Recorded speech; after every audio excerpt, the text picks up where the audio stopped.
Sofia Marrow thought sleeping in a freezing church basement was rock bottom, until she found a terrified deaf child hiding in the pews, and everything changed forever. One moment of compassion would thrust this homeless former nurse into the crosshairs of Chicago's most dangerous mafia family, where a single act of kindness becomes a matter of life and death. But when the child's father, a ruthless mob boss with ice-cold eyes, discovers that Sofia holds the key to his daughter's healing, he makes her an offer she literally cannot refuse. What Sofia doesn't know is that her tragic past has already painted a target on her back, and the enemies closing in want more than just her blood. They want revenge for a secret that will shatter everything she believes about herself. As bullets fly and loyalties are tested, Sofia must choose between the safety of running away and the dangerous love of a family that could either save her soul or destroy her completely. Subscribe and tell me where you're watching from, because this story is about to prove that sometimes the most broken people create the most beautiful families. The church basement smelled like old coffee and broken dreams. Sofia Marrow pulled her thin jacket tighter around her shoulders as she sat on the edge of a folding cot. The space was cold, even with 20 other people sleeping nearby. She checked her phone. 4:47 a.m. Soon they'd have to leave. She grabbed her backpack and walked upstairs to the main church. Her stomach growled, but she ignored it. Food could wait. She had learned to survive on little.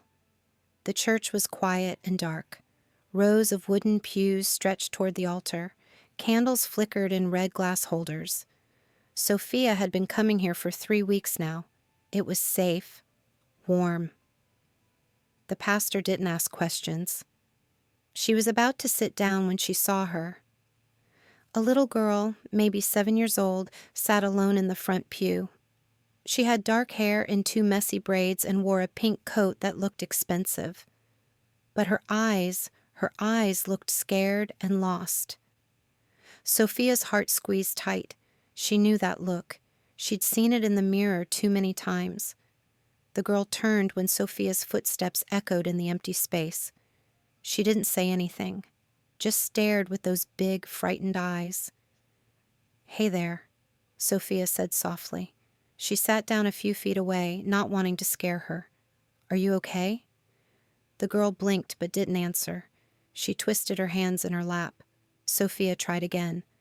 "I'm Sofia. What's your name?" Still nothing. The girl looked toward the door, then back at Sofia. Her breathing was fast, like a scared rabbit. Something was wrong. Sofia had worked as a nurse before everything fell apart. She knew fear when she saw it. This child was terrified. Sofia moved a little closer. "It's okay," she whispered. "You're safe." The girl's mouth opened slightly, but no sound came out. She pointed to her ears and shook her head. Understanding hit Sofia like a punch to the chest. The girl couldn't hear her, and maybe couldn't speak either. Sofia's mind raced. She remembered some sign language from her nursing days. She held up her hand and fingers spelled slowly, Sofia. The girl's eyes went wide. She pointed to herself and moved her hands awkwardly. Gianna. Gianna. Such a pretty name. Sofia smiled and nodded. She patted the seat next to her. Gianna hesitated, then scooted closer. They sat together in the quiet church. Sofia could feel the girl shaking. Without thinking, she reached out and gently touched Gianna's hand. The girl didn't pull away. Minutes passed. Sofia's heart ached for this lost child. Where were her parents? Why was she here alone? A loud bang echoed from outside, car doors slamming. Gianna jumped and grabbed Sofia's arm. Her whole body started shaking. Sofia pulled her close. "Shh," she whispered, even though she knew Gianna couldn't hear her. She rubbed the girl's back in slow circles. "It's okay. I'm here." But Gianna was having a panic attack. Sofia had seen them before. The girl's breathing was too fast. Her face was pale. Her hands were cold. Sofia did the only thing she could think of. She pulled out her phone and turned on the flashlight. She moved it in slow, gentle patterns against the wall. Shapes and shadows danced. Gianna's breathing started to slow. She watched the light move. Sofia made a heart shape with her hands, and the shadow appeared on the wall. Then a butterfly. Then a flower. The girl's grip on Sofia's arm loosened. She wasn't shaking anymore. Sofia turned off the phone and looked into Gianna's eyes. The fear was still there, but something else too. Trust. Gianna leaned against Sofia's shoulder. Her small hand gripped Sofia's sleeve like a lifeline. Sofia felt tears in her own eyes. When was the last time someone had needed her? When was the last time she'd been able to help? The church stayed quiet around them. Dawn was coming.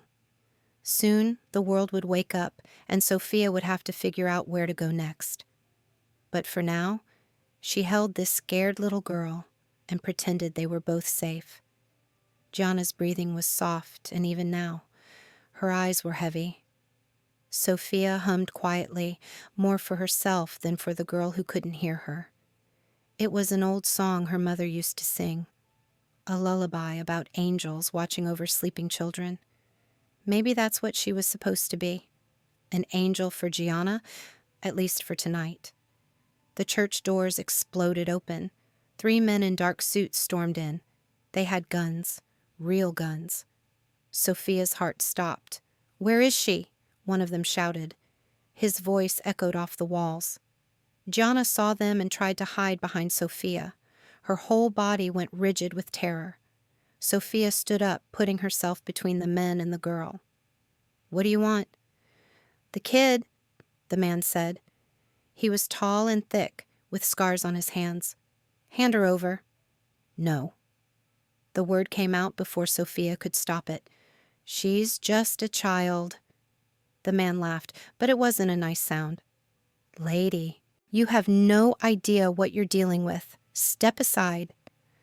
Sofia's legs felt like water, but she didn't move. Behind her, Gianna grabbed the back of her jacket.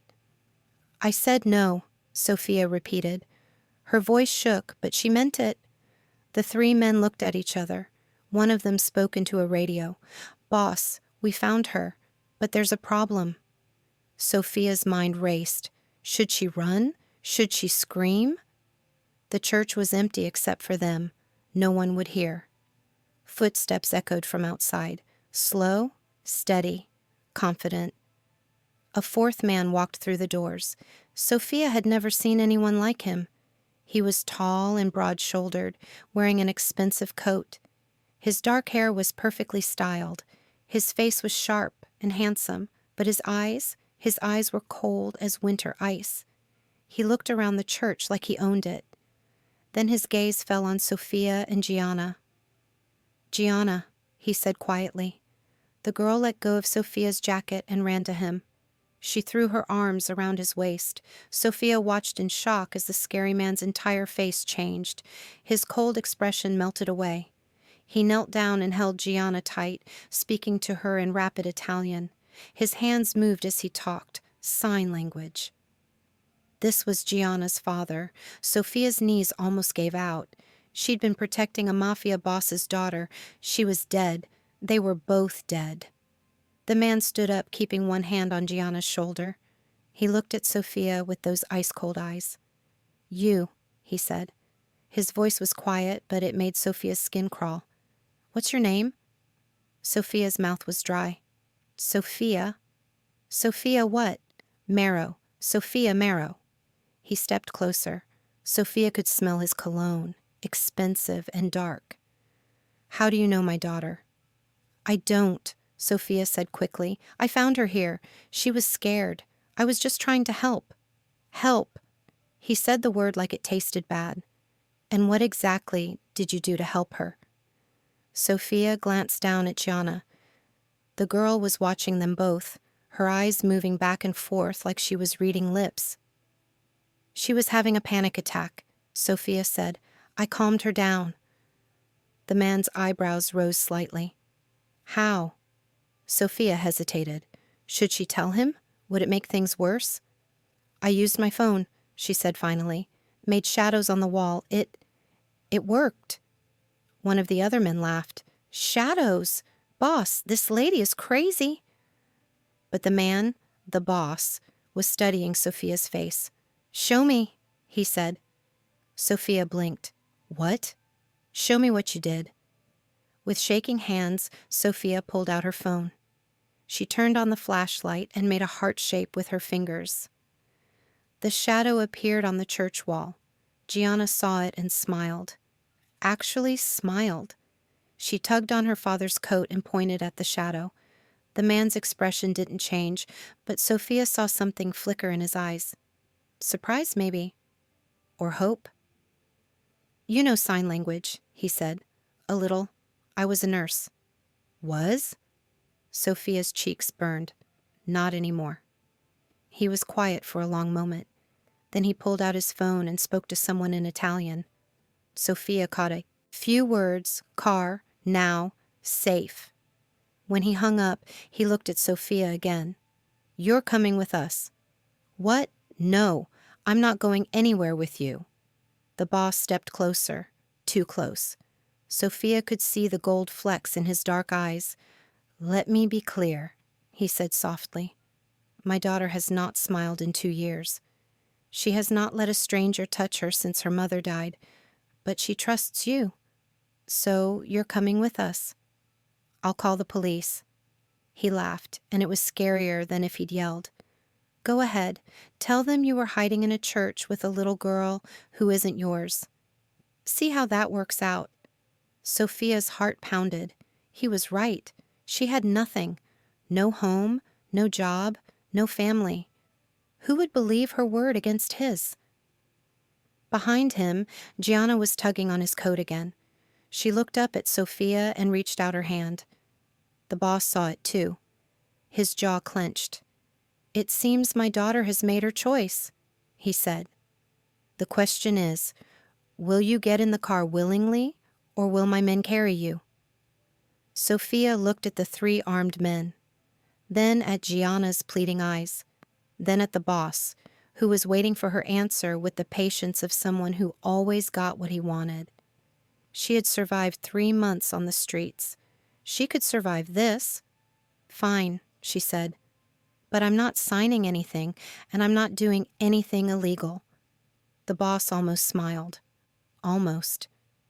We'll see about that. The car was bigger than Sofia's old apartment.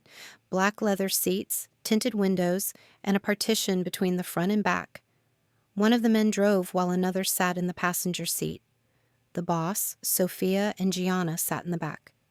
Sofia pressed herself against the window, trying to stay as far from the boss as possible. But Gianna had other ideas. The little girl sat between them, holding Sofia's hand. What's your name? Sofia asked the boss. She figured if she was going to die, she might as well know who was killing her. Luca, he said. Luca Romano. Even Sofia had heard that name. The Romano family controlled half of Chicago. They were in the newspapers sometimes, always connected to violence and money. And Sofia swallowed hard. You're in the Mafia. Luca's eyes were cold again. I'm a businessman. Right, a businessman who travels with armed men and threatens people in churches. A businessman who protects his family. Gianna was drawing on the foggy window with her finger. Hearts and flowers and stick figures. A man, a woman, and a little girl holding hands. Tell me about the panic attack, Lucas said suddenly. Sofia looked at him. What about it?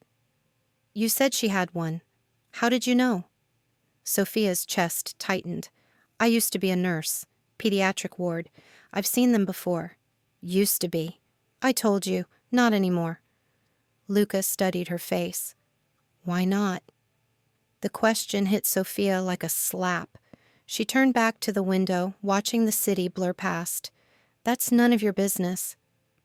Everything about you is my business now. Sofia wanted to argue, but what was the point? She was trapped in a car with a Mafia boss and his daughter. Her old life was over. Maybe her new one would be too. I made a mistake, she said quietly. Lost a patient, lost my license, lost everything. It was partly true. The whole truth was too painful to say out loud.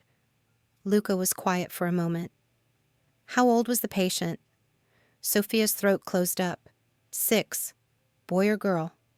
Stop. Sofia's voice cracked. Please stop. Gianna looked up at her with worried eyes. She squeezed Sofia's hand tighter. Luca didn't ask any more questions. They drove through downtown Chicago, past the lake, and into the suburbs. The houses got bigger, the lawns got greener. Finally, they turned through iron gates and up a long driveway. The Romano mansion looked like something from a movie. Stone walls, tall windows, gardens that probably cost more than Sofia made in a year. Guards stood at the entrance, talking into earpieces. Home sweet home, Luca said dryly. The car stopped. The driver opened Luca's door, then Sofia's. She stepped out on shaky legs. The house was even more impressive up close. It had towers and balconies and enough windows to light up the whole neighborhood. Sofia had never seen anything like it. Welcome to hell, she whispered. Gianna tugged on her hand and pointed at the house. She was excited, bouncing on her toes. Luca noticed. She likes that you're here, he said. She doesn't usually like new people. Maybe she's just happy to be home. Maybe, but I doubt it. They walked up the front steps. The door opened before they reached it. A woman in her 60s stood there wearing a simple black dress and an apron. Her gray hair was pulled back in a neat bun. Donna Teresa, Luca said in Italian, then switched to English. This is Sofia. She'll be staying with us. Teresa looked Sofia up and down. Her eyes were sharp, but not unkind. Welcome, she said in accented English. You look hungry. Sofia's stomach chose that moment to growl loudly. Her cheeks burned with embarrassment. Teresa smiled. Come, I'll make you something to eat. Actually, Luca said, I need to speak with Sofia first, privately. The way he said it made Sofia's blood turn cold, but Gianna was still holding her hand, looking up at her with trusting eyes. It's okay, Sofia told the girl, using simple signs. I'll see you soon. Gianna nodded and went with Teresa, but she kept looking back. Luca led Sofia through the house. The hallways were long and lined with expensive paintings. Their footsteps echoed on marble floors. Everything was beautiful and cold and intimidating. They ended up in an office with dark wood furniture and floor-to-ceiling bookshelves. Luca sat behind a massive desk. Sofia remained standing. Sit, he said. I'm fine. Sit. Sofia sat. The chair was leather and comfortable, but she perched on the edge like she might need to run. Luca opened a file folder and pulled out some papers.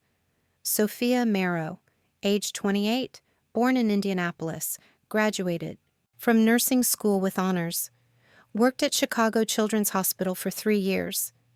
Sofia's heart hammered. How did you... Fired 18 months ago for drug theft. The words hit Sofia like a physical blow. That's not true. No. Luca kept reading. Arrested for possession 6 months later. Charges dropped due to lack of evidence. Evicted from your apartment 4 months ago. No current address. Sofia's hands clenched into fists. You don't know anything about me. I know you've been living on the streets. I know you have no family, no friends, no money. I know you're desperate. So? Luca leaned forward. So, I'm wondering what a desperate woman wants with my daughter. Sofia stood up so fast the chair squeaked. I don't want anything. I was trying to help her. Why? Because she was scared. Because she was alone. Because someone needed to. Luca watched her with those cold eyes. And you thought you were the right person for the job? A drug addict with no home and no future? Sofia's vision went red. I am not a drug addict. The report says, I don't care what the report says, Sofia shouted. I never stole drugs. I never used drugs. I was framed by someone who wanted my job, and everyone believed them because they had money and connections, and I didn't. The office went quiet. Sofia was breathing hard, her whole body shaking with rage and pain. Luca set the papers down. Who framed you? Dr. Richard Hawthorne, the chief of staff's son. He wanted my position on the trauma team. And you couldn't prove it. Sofia's shoulders sagged. How do you prove something like that? He planted pills in my locker. Said he saw me taking them. His word against mine. But the charges were dropped. Because my lawyer found security footage showing Hawthorne in the locker room when he wasn't supposed to be there. But the damage was done. The hospital fired me anyway. Said they couldn't risk the liability. Luca was quiet for a long moment. Then he asked, What about the patient you lost? Sofia's chest tightened again. Her name was Emma. She was 6 years old. She came in with pneumonia, but she was allergic to one of the standard medications. I knew about the allergy. I told them about it. But they didn't listen. They? The doctors. They thought I was overreacting, said the allergy was too mild to worry about. Sofia's voice broke. She went into anaphylactic shock, died before they could save her. And you blame yourself. Sofia wiped her eyes. I should have fought harder, should have refused to give her the medication, should have done something. Luca stood up and walked around the desk. He stopped in front of Sofia, so close she could smell his cologne again. My daughter has been through 17 doctors and specialists, he said quietly. None of them could help her. Most of them barely tried. But you calmed her down in 5 minutes with shadows on a wall. Sofia looked up at him. What does that mean? It means you're going to stay here. You're going to help my daughter. And in return, I'm going to give you something you haven't had in a long time. What's that? Luca's eyes were still cold, but there was something else there now. Something that might have been hope.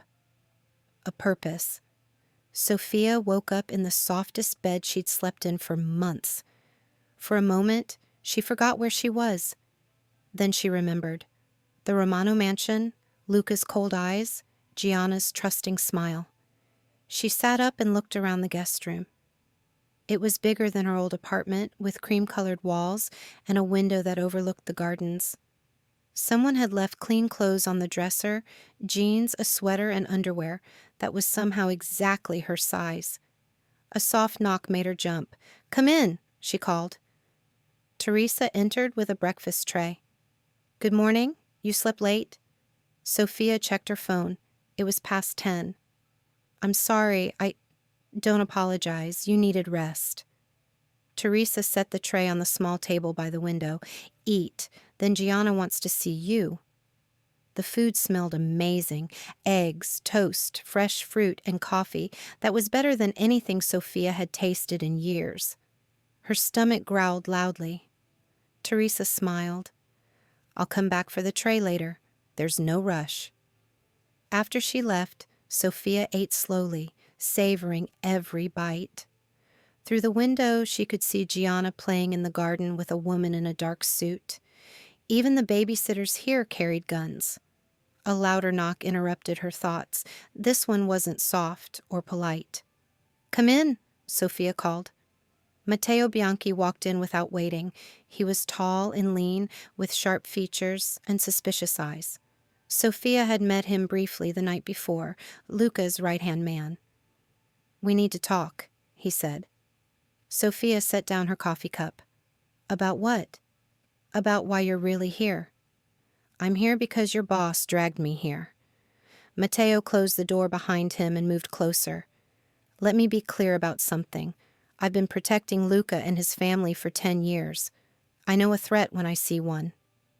I'm not a threat. I'm a homeless woman who helped a scared little girl. Right? And it's just a coincidence that you happen to be in that church? Just a coincidence that you know exactly how to calm down a deaf child? Sofia stood up. What are you suggesting? I'm suggesting that someone sent you, someone who knew Gianna would be there. That's crazy. Who would send me? The Falcone family, the Russians. Take your pick. Luca has plenty of enemies who would love to get close to his daughter. Sofia's heart pounded. You think I'm some kind of spy? I think you're hiding something. I think your sob story about being a nurse is just a cover. And I think if you hurt that little girl, I'll bury you myself. The threat hung in the air between them. Sofia forced herself to stay calm. I was a nurse, she said quietly. I did lose my job. I have been living on the streets, and I would never, ever hurt a child. Matteo studied her face. Prove it. How? Tell me something that's not in your file, something real. Sofia thought about it. What could she share that would make him believe her? I have a scar on my left shoulder, she said finally. From when I was 8. My foster father threw a bottle at me because I spilled milk on his newspaper. Matteo's expression didn't change. Keep going. I was in 12 different foster homes before I turned 18. The last family was good, the Johnsons. They wanted to adopt me, but I aged out first. I still send Mrs. Johnson a Christmas card every year, even though I have nowhere for her to send one back. Sofia's voice got quieter. I became a nurse because I wanted to save kids like me, kids who had nobody else. And when I lost that job, it felt like losing everything that mattered. Matteo was quiet for a long moment. Then he asked, What's Mrs. Johnson's first name? Elizabeth, but everyone calls her Betty. Street address? Why would you... Sofia stopped. You're going to check, aren't you? I'm going to check everything, and if you're lying about any of it... I'm not lying. Matteo nodded once. We'll see. In the meantime, stay away from Luca's office. Stay away from the security systems, and don't even think about leaving this house without permission. He headed for the door, then paused. One more thing. Gianna likes you. That's the only reason you're still breathing. Don't make me regret trusting her judgment. After he left, Sofia sank back into her chair. Her hands were shaking. She was trapped in a house full of armed men who thought she might be a spy. This was so much worse than sleeping in a church basement. But then she thought about Gianna's smile, the way the little girl had held her hand, the trust in those dark eyes. Maybe it was worth it. Sofia found Gianna in the garden, sitting under a big oak tree with a coloring book. The bodyguard, a woman named Maria, watched from a few yards away. Hi there, Sofia signed as she approached. Gianna looked up and beamed. She patted the ground next to her, inviting Sofia to sit. The coloring book was full of pictures of families, mothers, fathers, children, pets. Gianna had colored them all carefully, staying inside the lines. But Sofia noticed something odd. In every picture, the mother figure was colored with yellow hair and blue eyes. Nothing like Gianna's own dark features. This is beautiful, Sofia signed. Gianna flipped to a new page. This one showed a little girl with 2 adults. She pointed to the girl, then to herself. Then she pointed to the man in the picture. Papa, she said out loud. Her voice was soft and slightly unclear, like someone who rarely spoke.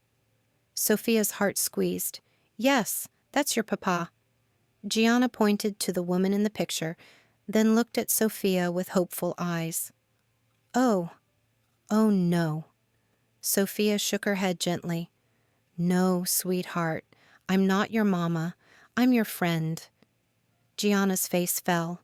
She pointed to the woman again, more insistently. I know you. Miss your mama, Sofia signed, but I'm just visiting. Tears filled Gianna's eyes. She grabbed Sofia's hand and pressed it to the picture. Please, she said out loud. The word was barely a whisper, but it broke Sofia's heart. Sofia pulled Gianna into her arms. The little girl clung to her, crying silently against her shoulder. "I'm here now," Sofia whispered, "for as long as I can be." But even as she said it, she wondered if that was a promise she could keep. They spent the morning in the garden.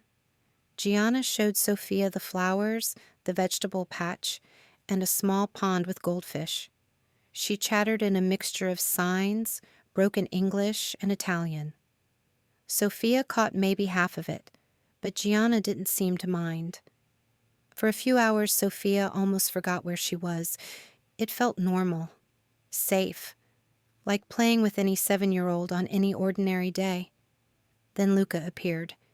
He walked across the garden like he owned the world, which Sofia supposed he probably did, at least this part of it. "Gianna," he signed, "time for lunch." Gianna ran to him and threw her arms around his waist. He lifted her up easily, and Sofia saw his face transform again. All the coldness melted away when he looked at his daughter.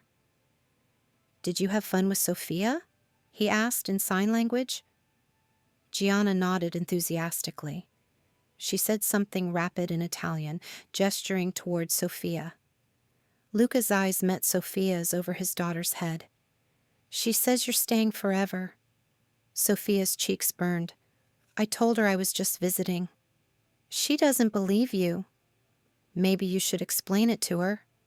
"Maybe I should." But he didn't sound convinced. They walked back to the house together. Gianna skipped between them, holding both their hands. To anyone watching, they might have looked like a normal family, but Sofia could feel the weight of eyes watching them. Matteo stood on the terrace, talking into his phone. Maria followed at a distance. Even Teresa was peeking through the kitchen window. Everyone was watching. Everyone was judging. Everyone was waiting to see what would happen next. Lunch was served in a dining room that could have seated 20 people. The table was set with china and crystal that probably cost more than Sofia's car had been worth. Gianna sat next to Sofia, chattering excitedly about the garden.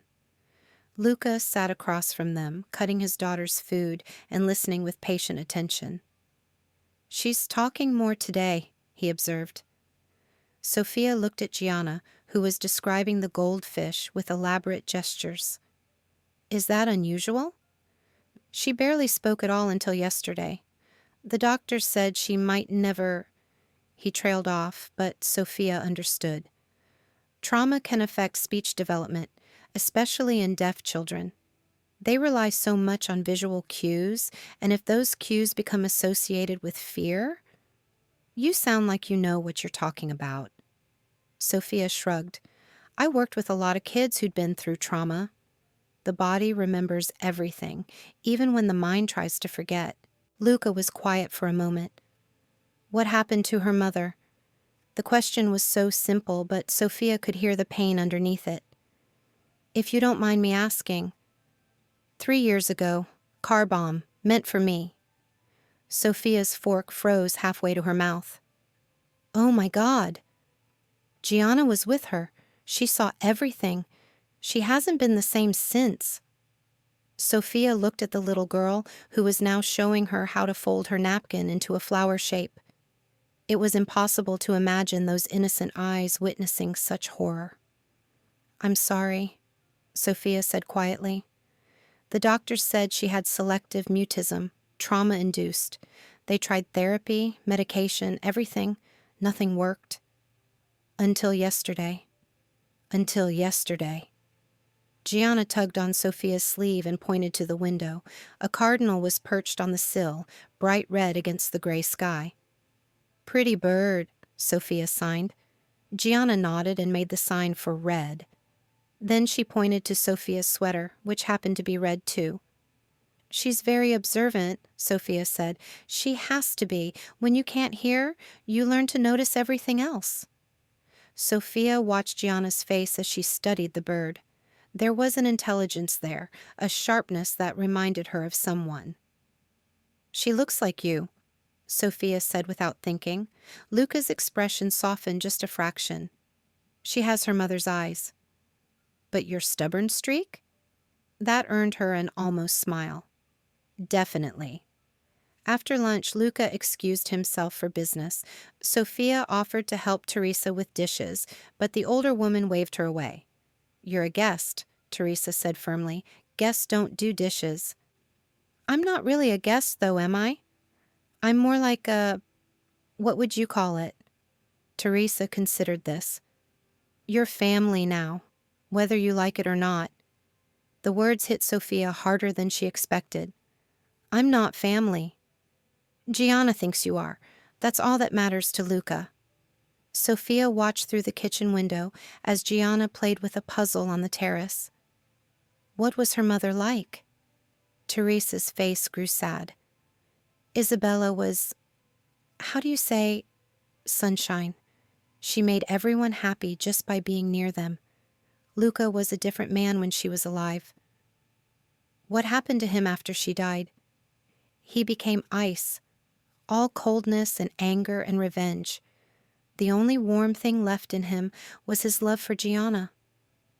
Sofia thought about the way Luca had looked at his daughter, the tenderness that transformed his harsh features. He's a good father. He tries, but he's so afraid of losing her that he keeps her locked away from the world. She needs more than just safety. She needs joy. She needs to laugh and play and be a normal little girl. And you think I can give her that? Teresa smiled. I think you already have. That evening, Sofia was reading in her room when she heard crying. Not loud or dramatic, just the quiet, heartbroken sobs of a child who thought no one was listening. She followed the sound down the hall to Gianna's room. The door was slightly open. Inside, she could see Gianna, sitting on her bed, holding a framed photo and crying. Sofia knocked gently and stepped inside. The room was beautiful. Pink walls, white furniture, toys and books everywhere. But it felt more like a museum than a child's bedroom. Everything was too perfect, too untouched. Gianna looked up when she saw Sofia. Her face was red and puffy from crying. The photo in her hands showed a woman with dark hair and warm eyes. Isabella. You miss your mama, Sofia signed. Gianna nodded and held up the photo. Tell me about her. For the next hour, Gianna told Sofia about her mother, how Isabella used to braid her hair every morning, how she sang lullabies in Italian, how she made the best cookies in the world and let Gianna lick the spoon. Sofia listened and asked questions and let Gianna cry when she needed to. It reminded her of her nursing days, sitting with scared children in the hospital and helping them process their fears. She sounds wonderful, Sofia signed when Gianna was finished. I forget her voice sometimes, Gianna admitted. It scares me. Sofia's heart broke a little more. It's okay to forget some things. It doesn't mean you love her any less. Promise? Promise. They were interrupted by a soft knock. Luca stood in the doorway, looking uncertain. Is everything okay? He asked. Gianna wiped her eyes and nodded. She said something to him in Italian, pointing to Sofia. Luca's expression grew complicated. She says you understand about missing people.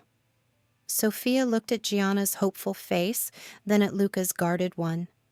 We all miss people sometimes. Who do you miss? Luca asked quietly. The question caught Sofia off guard.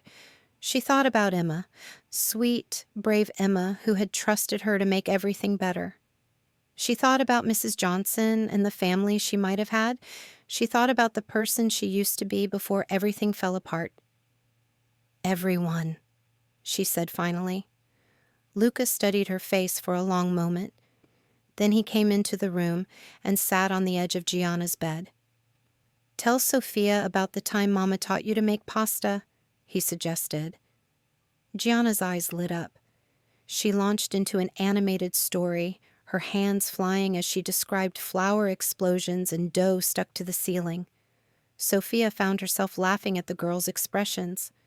And when she looked up, she caught Luca watching her with something that wasn't quite coldness anymore. Something that might have been hope. Later that night, Sofia couldn't sleep. The house was too quiet, too big, too full of secrets. She wrapped a robe around herself and wandered downstairs to the kitchen. She found Luca there, sitting at the island with a glass of whiskey and a pile of papers. "Can't sleep either?" she asked. He looked up, surprised. His hair was messed up from running his hands through it, and he'd loosened his tie. He looked younger somehow. More human. "Too much work," he said. Sofia poured herself a glass of water and sat across from him. "What kind of work?" "The kind that keeps my family safe." Sofia nodded. She didn't really want to know the details anyway. They sat in comfortable silence for a while. Then Luca asked, "What did you and Gianna talk about tonight?" "Her mother. She's afraid of forgetting her." Luca's jaw tightened. "I have videos, photos. I've saved everything." "That's good, but it's not the same as memories." "No, it's not." Sofia sipped her water. She needs to talk about Isabella, not just remember her, but process losing her. Grief is like a broken bone. If you don't set it properly, it heals wrong. And you think I haven't let her heal properly? It wasn't really a question. I think you've both been so focused on surviving that you haven't had time to grieve. Luca drained his whiskey glass. Grieving is a luxury I can't afford, not when there are people who want us dead. But what's the point of staying alive if you're not really living? The question hung between them.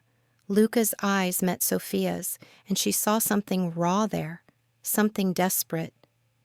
"You don't understand," he said quietly. "The world I live in, it doesn't forgive weakness, and grief makes you weak." "No," Sofia said firmly. "Grief makes you human, and being human makes you strong." Luca laughed, but there was no humor in it. "Tell that to the families who've tried to kill me. Tell that to the people who put a bomb in my wife's car." Sofia leaned forward. "I'm not saying you should stop protecting your family. I'm saying you should let yourself live while you're doing it." "And how exactly do I do that?" "By letting people in. By trusting that not everyone is trying to hurt you. By letting Gianna be a little girl instead of a prisoner." Luca's eyes flashed with anger. "She's not a prisoner." "Really? When was the last time she played with other children? When was the last time she went to a park or a playground or anywhere that wasn't surrounded by armed guards?" "That's not safe." "Nothing is safe. That doesn't mean you stop living." They stared at each other across the kitchen island. Sofia could see the war playing out in Luca's expression, the part of him that wanted to trust her, fighting against years of suspicion and fear. Finally, he stood up. "You've been here one day," he said quietly. "Don't pretend you understand my life." He walked away, leaving Sofia alone in the kitchen with her water and her racing heart. But as she watched him go, she thought she saw something in his shoulders that hadn't been there before. Doubt. And maybe, just maybe, that was a start. The next few days fell into a strange rhythm. Sofia spent her mornings with Gianna in the garden, teaching her simple games and helping her with picture books. The little girl was like a flower opening to sunlight. Every day she talked a little more, smiled a little brighter. Afternoons were for rest time, when Gianna napped and Sofia tried to figure out her place in this beautiful, dangerous house. She helped Teresa with small tasks, even though the older woman insisted it wasn't necessary. It felt good to be useful again. Evenings were the hardest. That's when Luca came home from his business meetings with tired eyes and blood on his knuckles. He would wash up, spend an hour with Gianna, and then disappear into his office until late at night. Sofia tried not to think about what he did during those meetings. tried not to wonder whose blood he was washing away. But it was hard to ignore when she saw the way Matteo looked at her, like she was a bomb waiting to explode, or when she noticed the extra guards who appeared whenever she and Gianna went outside. Something was happening, something that made everyone nervous. On Thursday morning, Sofia woke to the sound of shouting. She threw on her robe and ran downstairs, her heart pounding. Luca stood in the hallway, phone pressed to his ear, speaking rapid Italian. His face was stone, but his free hand was clenched into a fist. Teresa appeared beside Sofia. "What's happening?" Sofia whispered. "Trouble," Teresa said grimly. Matteo burst through the front door, his suit wrinkled and his face grim. "Boss, we need to talk. Now." Luca ended his call and looked at Sofia. For a moment his mask slipped and she saw genuine fear in his eyes. "Where's Gianna?" he asked. "Still sleeping," Sofia said. "It's only 7. Get her. Pack a bag. We're leaving." Sofia's blood went cold. "What? Why?" "Because someone leaked our location. The Falcone family knows you're here. They know about Gianna." The name sent ice through Sofia's veins. Even she had heard of the Falcones, Luca's biggest rivals, known for their cruelty and their long memory. "How?" she asked. Matteo's eyes were hard as flint. "That's what we're trying to figure out." His gaze moved to Sofia, and she understood. He still thought she might be the leak. "I didn't tell anyone anything," Sofia said quickly. "I don't even know anyone to tell." "Right," Matteo said, "just like you didn't know Gianna would be at that church." "I didn't." "Enough." Luca's voice cut through their argument. "We don't have time for this. Sofia, get Gianna ready. We leave in 10 minutes. Sofia ran upstairs, her mind racing. What had she gotten herself into? What had she gotten Gianna into? She found the little girl sitting up in bed, rubbing her eyes. "What's wrong?" Gianna signed. Sofia forced a smile. "We're going on a trip. Can you pack your favorite things?" Gianna's face lit up. "Where are we going?" Sofia's heart broke a little. "I don't know, sweetheart, but it'll be an adventure." They threw clothes and toys into a suitcase. Gianna was excited, chattering about all the places they might go. She didn't understand the danger. Sofia prayed she never would. Downstairs, the house was in chaos. Men in dark suits moved equipment and files. Cars pulled up outside. Matteo barked orders into his phone. And in the middle of it all, Luca stood like a rock in a storm, calm, controlled, deadly. He saw Sofia and Gianna coming down the stairs. His expression softened slightly when he looked at his daughter. "Ready?" he asked. Gianna nodded eagerly and ran to him. He picked her up and held her tight, and Sofia saw his hands shake slightly. "Sir," one of the guards called, "we have a problem." On the security monitor, Sofia could see the front gate. 3 black cars had pulled up outside. Men were getting out, men with guns. "How many?" Luca asked. "At least a dozen, maybe more." Luca's jaw tightened. He handed Gianna to Sofia. "Take her to the safe room, now." "What about you?" "I'll handle this." Sofia's heart hammered. "Luca, go." Matteo grabbed Sofia's arm and pulled her toward a hidden door behind a bookshelf. "This way. Stay quiet, stay low, and do exactly what I tell you." The safe room was small and windowless, lined with monitors showing every angle of the house. Sofia sat in the corner with Gianna on her lap, watching the screens in horror. On camera, she could see the Falcone soldiers surrounding the house. They moved with military precision, cutting off escape routes and setting up equipment. "What do they want?" Sofia whispered. "You," Matteo said grimly. "Word is there's a bounty on your head. $500,000 for whoever brings you to Vincent Falcone alive." Sofia's blood turned to ice. "Me? Why?" "That's what we'd like to know." On the monitor, she watched Luca and his men take positions throughout the house. They were outnumbered, but they knew the terrain better. Then she saw something that made her stomach drop. One of the Falcone men was holding a megaphone. "Luca Romano." The voice crackled through the speakers. "We know you have the woman. Send her out, and we'll leave your family alone." Gianna looked up at Sofia with confused eyes. "What's happening?" Sofia forced a smile. "Just some loud people outside. Everything's okay." But everything was not okay. Through the monitors, she could see Luca's face as he listened to the demand. His expression was murder, but she could also see him calculating odds. "Send out Sofia Marrow," the voice continued. "You have 5 minutes. Then we start shooting." In the safe room, Matteo cursed under his breath. "They know your full name. They know exactly who you are." Sofia's mind raced. "I swear to you, I never contacted them. I never contacted anyone." "Then how do they know about you?" "I don't know." On the screen, she watched Luca gesture to his men. They were preparing for a fight. Gianna tugged on Sofia's sleeve. "Why are you scared?" Sofia looked down at those trusting dark eyes and felt her heart break. This innocent child was in danger because of her, because somehow, just by existing, Sofia had brought death to this house. "I have to go out there," Sofia said suddenly. Matteo spun around. "What?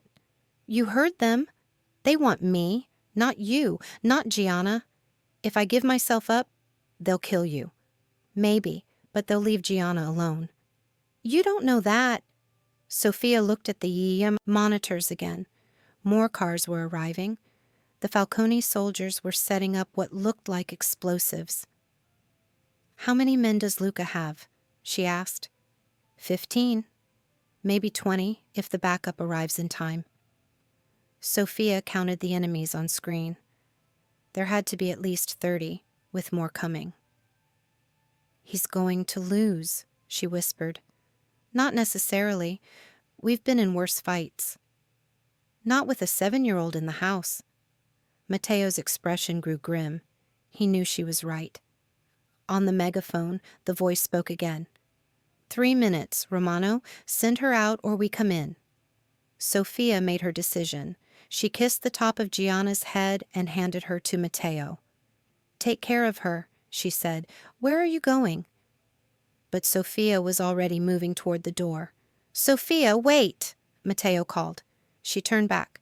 "Promise me, whatever happens out there, you'll protect her." Matteo looked at Gianna, who was reaching for Sofia with confused eyes. "I promise." Sofia nodded and slipped out of the safe room. The house felt different now. Darker, colder. Sofia could hear movement above, Luca's men taking positions at windows and doors. She could smell gunpowder and fear.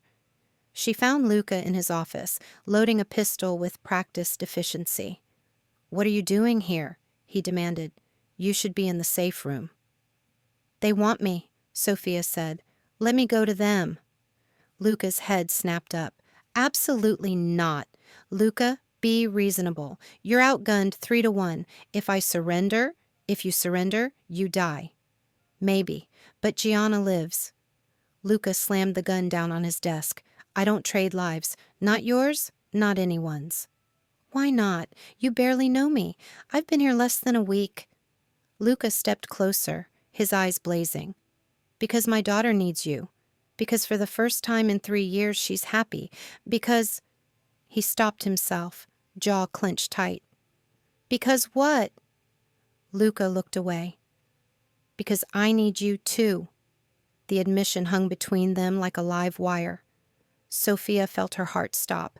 "Luca, 1 minute." The megaphone crackled. 1 minute and we're coming in." Sofia could hear the fear in Luca's breathing now, though he was trying to hide it. This man who seemed untouchable was terrified, not for himself, but for his daughter. "There's another way," Sofia said suddenly. "What?" "The back of the property. Is there a way out through the woods?" Luca's eyes sharpened. "The old service road.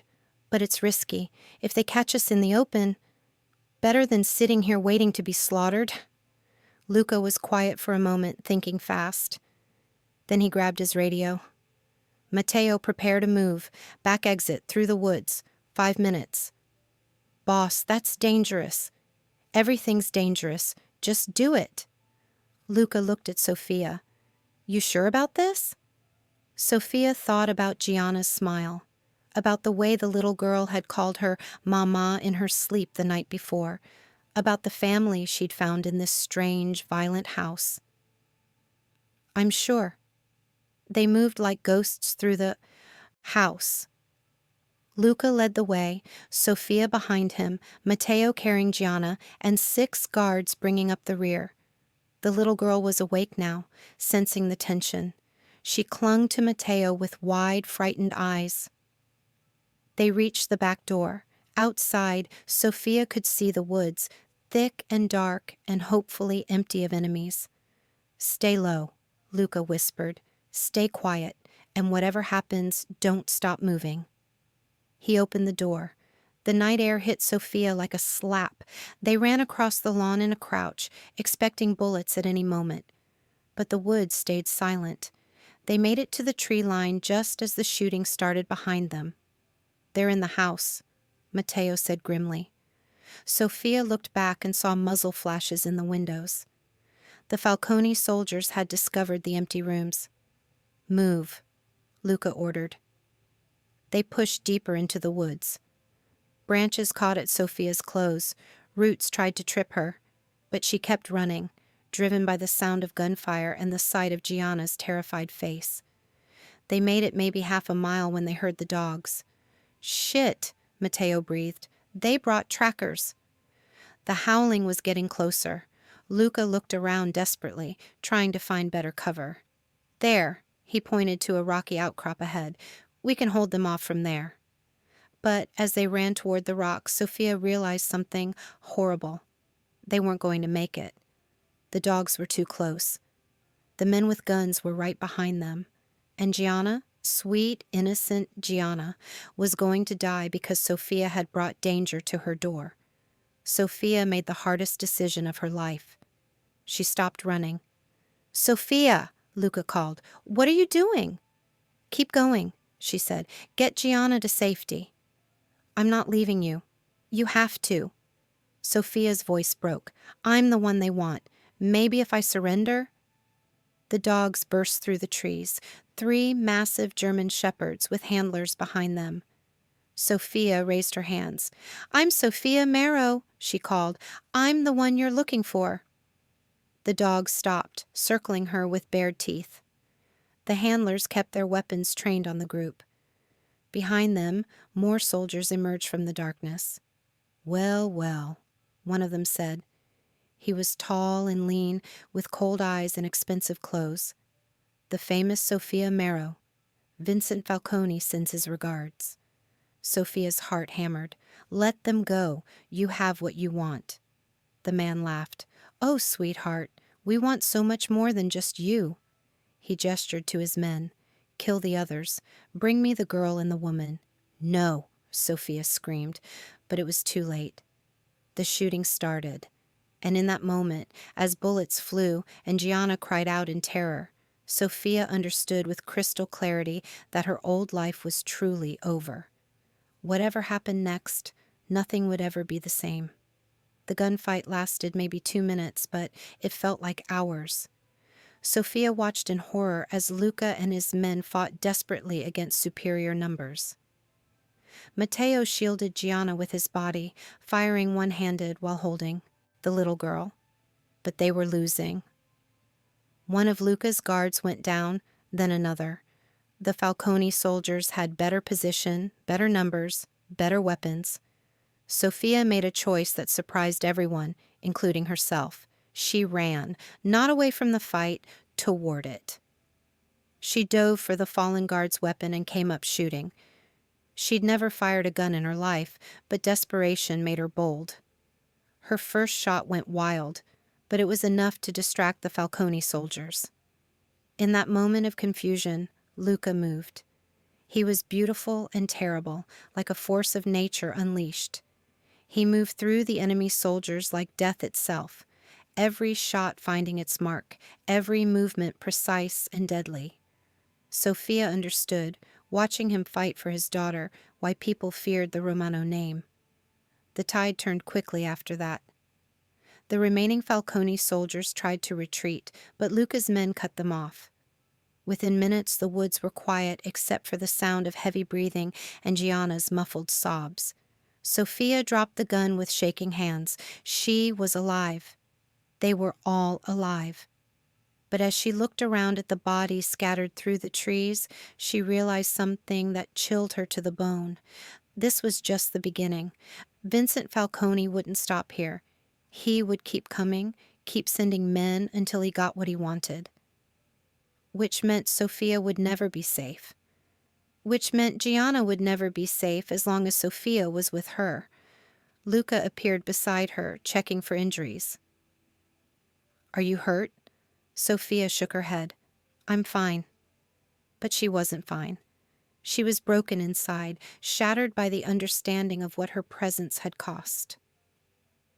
"We need to move," Matteo said. He was still holding Gianna, who had her face buried against his shoulder. "There will be more coming." They made their way through the woods to the service road where 2 black cars were waiting. As they drove away from the Romano estate, Sofia watched the house disappear through the rear window. It had been her home for less than a week, but somehow it felt like she was leaving her entire world behind. In the seat next to her, Gianna finally looked up from Matteo's shoulder. Her eyes found Sofia's, wide and confused and frightened. "Why did those men want to hurt us?" she signed. Sofia's throat closed up. How could she explain that it was her fault, that she was the reason strangers with guns had invaded their home? "I don't know, sweetheart," she lied, "but we're safe now." But even as she said it, Sofia knew it wasn't true.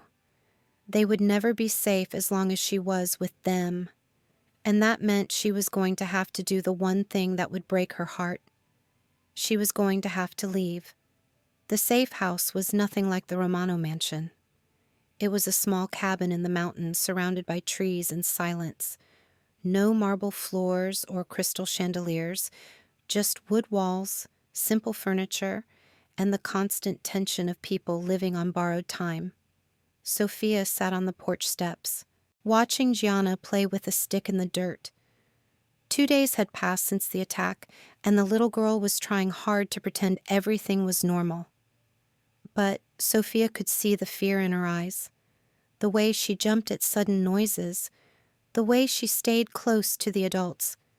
The front door opened behind her. Luca emerged with a cup of coffee and sat down beside her on the steps. "Can't sleep?" he asked. Sofia shook her head. "Too much thinking." They sat in comfortable silence for a while. The morning air was crisp and clean, nothing like the city smog they'd left behind. Under different circumstances, it might have been peaceful. "Matteo found something," Luca said finally. Sofia's stomach tightened. "About the leak? About you?" Luca's voice was careful, neutral. "About why Vincent Falcone wants you so badly." Sofia's hands started shaking. "I told you, I don't know anything about your patient, Emma, the 6-year-old who died." Sofia's blood went cold. "What about her?" "She was Vincent Falcone's niece." The words hit Sofia like a physical blow. She doubled over, gasping for air. "That's impossible," she whispered. "Her mother was Vincent's sister. She'd married a man named Robert Chen, taken his name, tried to get away from the family business. But blood is blood." Sofia's mind reeled. Sweet little Emma, with her shy smile and her love of butterfly stickers. Vincent Falcone's niece. "When Emma died," Luca continued, "Vincent went crazy with grief. He blamed everyone, the hospital, the doctors, the nurses, but especially you. You were the one who gave her the medication that killed her." "The doctors ordered it," Sofia said desperately. I told them about the allergy. I begged them not to.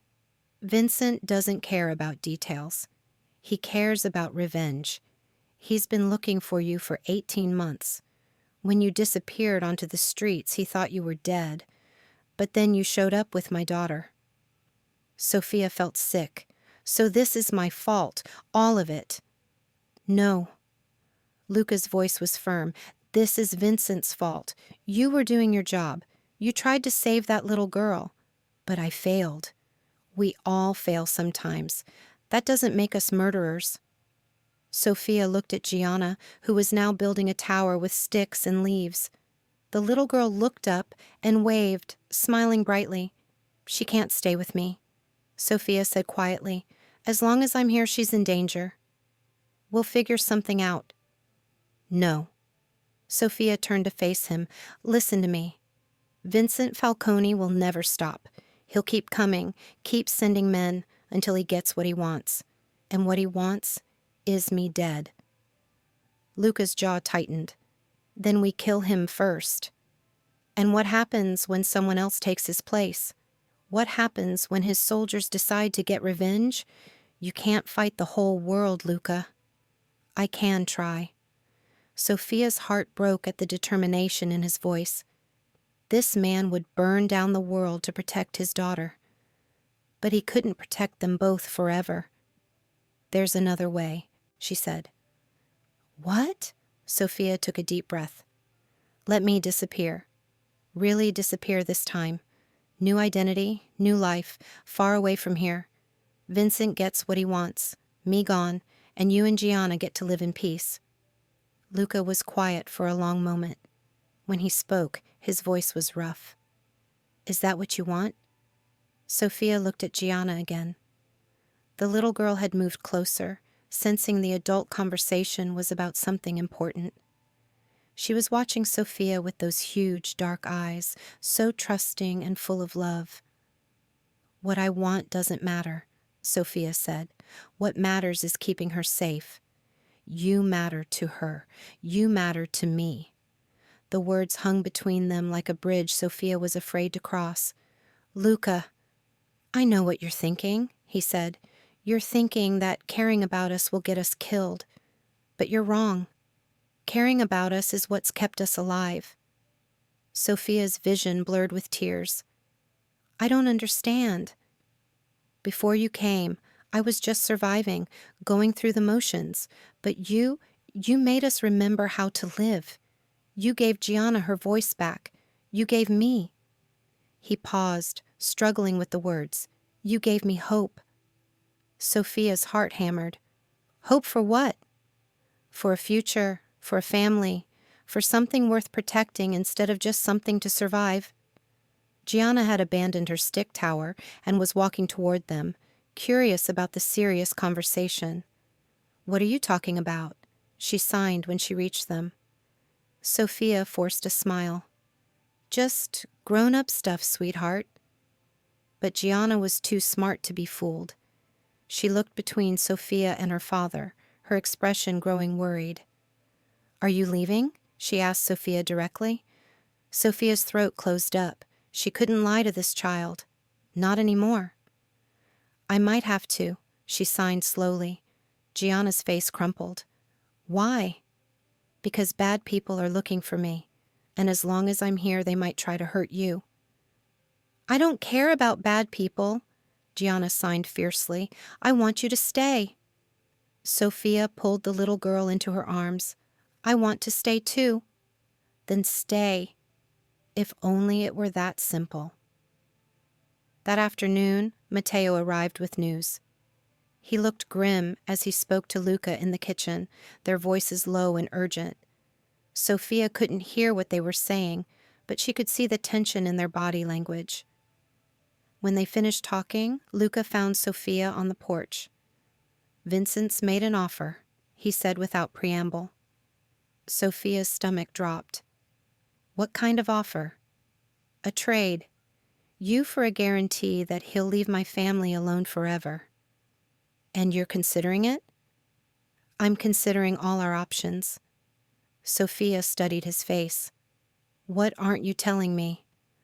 Luca sighed and sat down beside her. Matteo thinks Vincent is lying, that even if we give you up, he'll still come after us eventually. Too much bad blood between our families. But there's a chance he's telling the truth, a chance that your death would satisfy his need for revenge. Sofia's hands clenched into fists. So let him have me. No? Luca, be practical. I said no. His voice was steel. I don't trade innocent lives, not even to protect my own family. Sofia looked through the window at Gianna, who was napping on the couch. Even in sleep, the little girl's face was troubled. What if I made the choice myself? Sofia asked quietly. What do you mean? What if I contacted Vincent directly, offered to meet him away from you and Gianna? Luca's eyes flashed with anger. That's suicide. Maybe. But it's my choice to make. Like hell it is. They stared at each other, neither willing to back down. Sofia could see the war playing out in Luca's expression, his desire to protect her fighting against his need to keep Gianna safe. There's a third option, he said finally. What? We run, all of us. New identities, new lives. Somewhere Vincent can't find us. Sofia's heart leaped, then crashed back down. You can't do that. Your business, your family, your whole life is here. My life is sitting right here. Luca's voice was quiet but certain. You and Gianna, everything else is just details. Sofia stared at him in shock. You're serious. Dead serious. But what about your men? Your responsibilities? Matteo can handle the business. He's been wanting more control anyway. Luca leaned forward, his eyes intense. We could do it, Sofia. We could disappear. Be a normal family.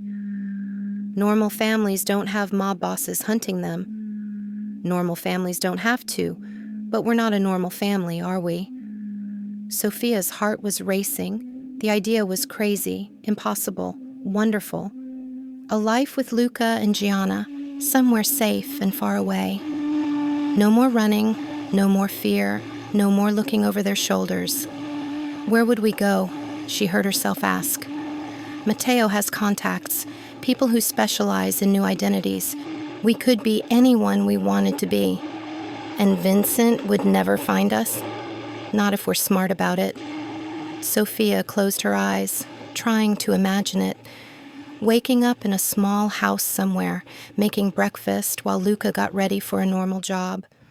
Watching Gianna grow up without fear, letting her make friends and go to school and be just a regular little girl. It sounded like heaven. What about Gianna? Sofia asked. Does she get a say in this?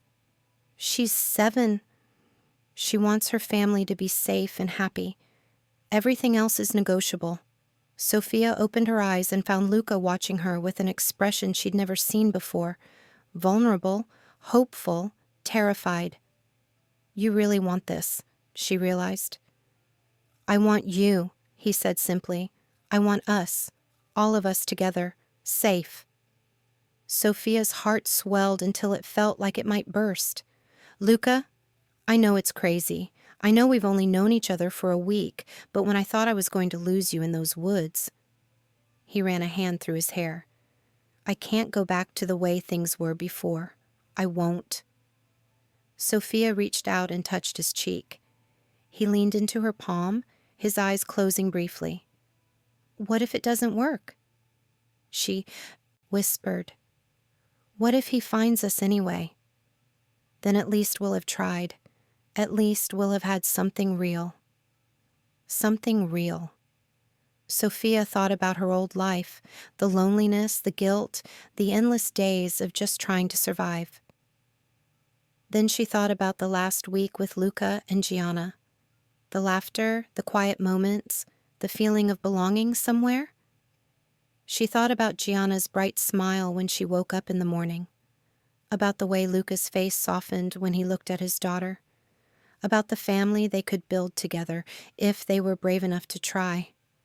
Okay, she said. Luca's eyes snapped open. Okay? Okay, let's do it. Let's disappear. The smile that spread across his face was like sunrise after the longest night. He pulled her into his arms and held her tight, and for the first time since this whole nightmare began, Sofia felt something that had nothing to do with fear. She felt hope.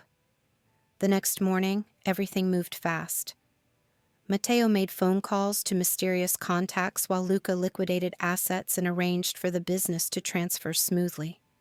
Sofia helped Gianna pack her most precious belongings: the photo of her mother, her favorite stuffed elephant, the coloring book where she'd drawn so many pictures of families. "Are we going on a long trip?" Gianna asked as Sofia folded her clothes. "Very long," Sofia signed, "to a new place where we can all be safe." "Will Papa come with us?" "Yes, sweetheart. We're all staying together." Gianna nodded solemnly. "Good. I don't want to lose anyone else." Sofia's heart ached for this wise little girl who had already lost so much.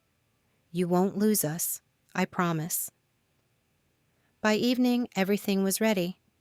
Matteo had arranged for new papers: driver's licenses, birth certificates, social security cards. According to their new documents, they were the Morrison family: David, Sofia, and their daughter Anna. David Morrison was a computer programmer, Sofia was a freelance graphic designer, and they were moving to a small town in Oregon for David's new job. "Oregon?" Sofia asked, looking at the paperwork. "Small town called Millbrook," Matteo explained. "Population 3,000. No one asks too many questions. Everyone minds their own business. Perfect place to disappear." Lucas studied his new driver's license. "David Morrison. Think I look like a David?" Sofia laughed despite her nerves. "You look like trouble no matter what name you use." "Good thing trouble is exactly what you need," he said, pulling her close. They left the safe house after midnight, driving in a convoy of 3 cars through winding mountain roads. Sofia sat in the back with Gianna, who had fallen asleep against her shoulder. In the front seat, Luca and Matteo spoke quietly about final arrangements. At a truck stop near the state line, it was time to say goodbye. Matteo hugged Gianna carefully, his usually stern face soft with affection. "Be good for your papa and Sofia, okay?" Gianna nodded and hugged him back. "Will I see you again?" Matteo glanced at Luca, then back at the little girl. "Someday, when it's safe." He turned to Sofia next. "Take care of them." "I will. And let them take care of you." Sofia nodded, surprised by the warmth in his voice. Finally, Matteo faced Luca. The two men had been through everything together: violence, loss, betrayal, loyalty. Now they were saying goodbye, not knowing if they'd ever see each other again. "You sure about this?" Matteo asked. "Surer than I've been about anything in years." "If you need anything?" "I know, but we won't. This is it for us. We're done with that life." Matteo nodded and pulled his best friend into a fierce hug. "Be happy, boss. You deserve it." As they drove away, Sofia watched Matteo grow smaller in the rearview mirror until he disappeared entirely. Another piece of their old life falling away. "No regrets?" she asked Luca quietly. He reached back and took her hand. "Just one." "What's that?"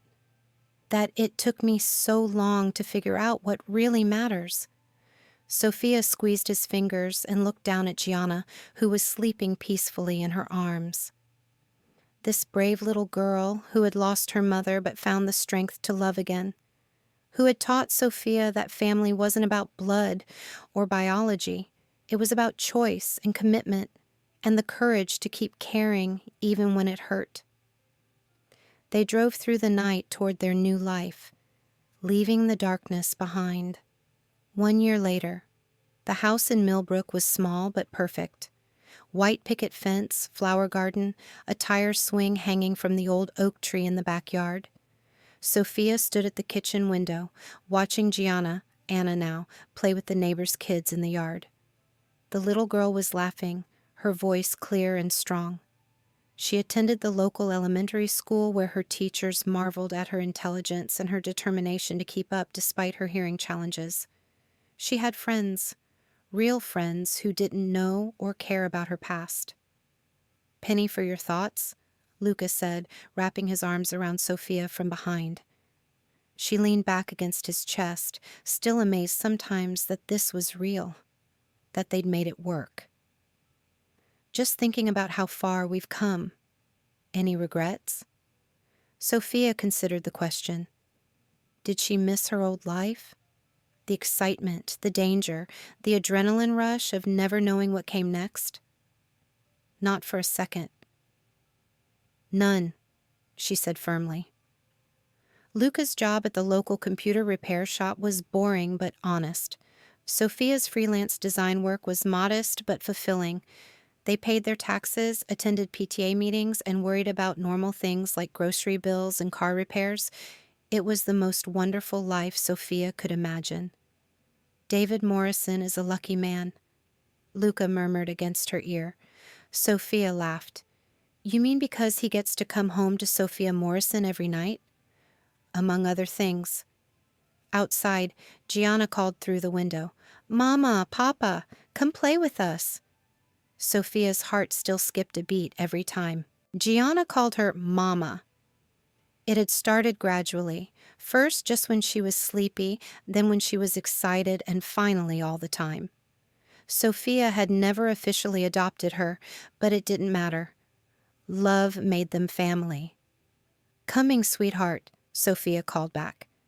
They spent the evening in the yard, playing hide and seek and teaching the neighbor kids some basic sign language. As the sun set, the other children went home, and the Morrison family settled on the porch swing. Gianna curled up between her parents, tired but happy. "Tell me the story again," she said. "Which story?" Sofia asked. "About how you and Papa found each other." Sofia smiled. They'd told this story many times, carefully edited for young ears. In their version, Sofia was a nurse who helped scared children, and Luca was a businessman who needed someone to take care of his daughter. They'd fallen in love and decided to move somewhere quiet where they could be a family. It was true in all the ways that mattered. "Once upon a time," Sofia began, "there was a little girl who was very brave, but very sad." As she told the story, Sofia felt Luca's arm tighten around her shoulders. She thought about the journey that had brought them here. The fear, the violence, the impossible choices, but also the love, the courage, the decision to trust each other when trust seemed impossible. They'd all lost things along the way. Luca had lost his empire, his reputation, his old identity. Sofia had lost her past, her career, her independence. Gianna had lost her first mother and the only world she'd ever known. But they'd gained something, too. They'd gained each other. In the distance, Sofia could hear the evening train whistle, carrying travelers to distant places. There was a time when that sound would have made her want to run, to disappear into the night and start over somewhere else. Now it just made her grateful to be home. "And they lived happily ever after," Gianna said sleepily as the story ended. "Yes," Sofia said, kissing the top of her head. "They did." As stars appeared in the darkening sky, the Morrison family sat together on their porch swing, surrounded by the quiet peace of their ordinary, extraordinary life. They were safe. They were together. They were home. And that was the greatest victory of all. Dr. Sofia Morrison closed the clinic door behind her last patient and smiled. It had taken 3 years of night school and a mountain of paperwork to get her nursing license reinstated under her new identity, but it had been worth every sleepless hour. The Millbrook Community Health Clinic was small, serving the rural farming community with basic medical care and lots of compassion. It wasn't the prestigious pediatric ward she'd once worked in, but it was exactly where she belonged. Her phone buzzed with a text from David. running late. Can you pick up Anna from soccer practice? Sofia grinned and texted back, Of course. See you at home. Home. The word still gave her a warm feeling after all these years. She drove to the high school where 12-year-old Anna was finishing practice with the varsity soccer team. The girl who had once been so withdrawn and fearful was now team captain, leading her teammates with the same fierce determination she'd once used just to survive. How was practice? Sofia asked as Anna threw her gear bag in the back seat. Great. Coach says I have a real shot at the state championship. Anna's speech was clear and confident now, though she still preferred sign language when she was tired or emotional. How was work? Good. Mrs. Patterson's arthritis is getting better, and I helped deliver twins over in Riverside. Twins? Were they identical? As they drove home, Anna chattered about her day. Classes, friends, the boy she had a crush on but was too shy to talk to. Normal 12-year-old problems that filled Sofia with gratitude. They pulled into the driveway of their larger house. They'd moved 3 years ago when David's computer business took off, and found David in the garage working on his latest project. He'd discovered a talent for restoring old cars, and their garage had become the unofficial social center for every gearhead in Millbrook. There are my girls, he said, wiping his hands on a rag and coming over to kiss Sofia hello. She still felt butterflies when he smiled at her like that. Some things never changed. Dinner was a chaotic affair, with Anna describing her day in elaborate detail, while David told jokes that made them both groan. Afterward, they settled in the living room for their evening ritual, Anna doing homework at the coffee table while Sofia read and David worked on his laptop. It was perfectly, beautifully ordinary. Around 9, Anna announced she was going to bed. She hugged both parents goodnight, a tradition she'd never outgrown. I love you, Mama, she whispered to Sofia. I love you too, sweetheart. Sweet dreams. After Anna went upstairs, Sofia and David sat together on the couch, her feet in his lap while he rubbed them absently. Good day? He asked. The best kind. Quiet. David laughed. Remember when we used to think quiet was boring? I remember when we thought a lot of things that turned out to be wrong. They sat in comfortable silence, listening to Anna moving around upstairs as she got ready for bed. Through the window, they could see their neighbor's lights twinkling in the darkness. Do you ever wonder what happened to him? Sofia asked quietly. She didn't need to specify who. David always knew when she was thinking about Vincent Falcone.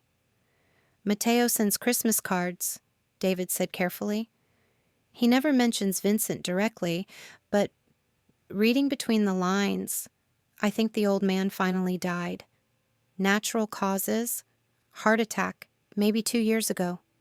Sofia felt something loosen in her chest that she hadn't realized was still tight. So it's really over. It was over the day we drove out of those mountains. Everything since then has just been us, living our lives. Sofia turned to study David's face. The years had been kind to him. He was softer around the edges now, laugh lines replacing the hard tension that used to live in his jaw. He looked like what he was, a small-town businessman who coached Little League and helped elderly neighbors with their computer problems. Do you miss it? She asked. Any of it? David considered the question seriously. I miss Matteo. I miss feeling important. I miss the adrenaline sometimes. But I wouldn't trade one day of this life for all of that. Not 1 hour, not 1 minute. He pulled her closer, and she settled against his side with a contented sigh. Besides, he added, I've got all the excitement I can handle right here.